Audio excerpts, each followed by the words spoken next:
राष्ट्र कवि दिनकर भारत में वास्तव में जन जागरण चाहते थे।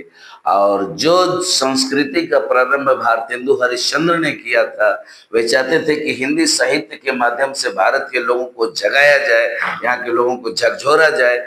ये काम रामधारी सिंह दिनकर जी ने किया।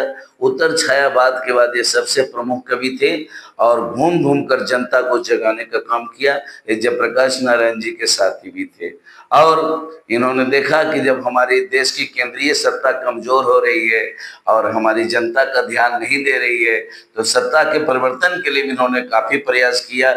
यहाँ तक कि एक बार की बात है कि जब हमारे जयप्रकाश नारायण जी बीमार थे और चेन्नई में हॉस्पिटल में थे, तो ये वहां गए और उनको जगाया जा करके कि आप उठें, एक बार फिर से आपकी आवश्यकता है, लोकतंत्र आपको पुनः बुला रहा है, यह देश आपको पुनः बुला रहा है। उन्होंने कहा कि मैं तो काफी जीर्ण शीर्ण हो गया हूँ, अब मुझ में इतनी शक्ति नहीं रही कि मैं देश की केंद्रीय सत्ता को चुनौती दूं और फिर से मैं देश में इतना बड़ा क्रांति ला सकूं।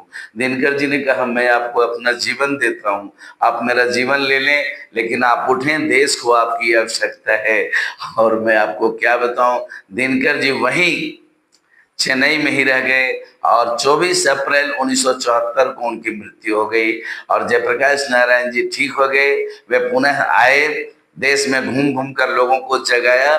और पटना में जब वे भाषण दे रहे थे तो उन्हें बड़ा अफसोस था। वे सोच रहे थे कि इस विशाल जल सैलाब को देखकर आज दिनकर जी होते तो कितने प्रसन्न होते। दिनकर जी वास्तव में एक क्रांतिकारी कवि थे और वे चाहते थे कि हमारे समाज में बदलाव हो, हमारे समाज में समरसता है, यहाँ जाति प्रथा न हो, यहाँ किसी तरह का एक दूसरे का दूसरे के साथ दुराव न हो। और ये हमेशा जो नीचे दबे कुचले लोग थे उनको इन्होंने उठाने का प्रयास किया। जैसा कि आपने देखा कि महाभारत में कर्ण को थोड़ा छोटा पात्र साबित किया गया है, तो इन्होंने रश्मि रथी के माध्यम से उसे एक श्रेष्ठ पात्र बनाने का काम किया और साबित किया कि कर्ण किसी अन्य पात्रों से कहीं बेहतर था।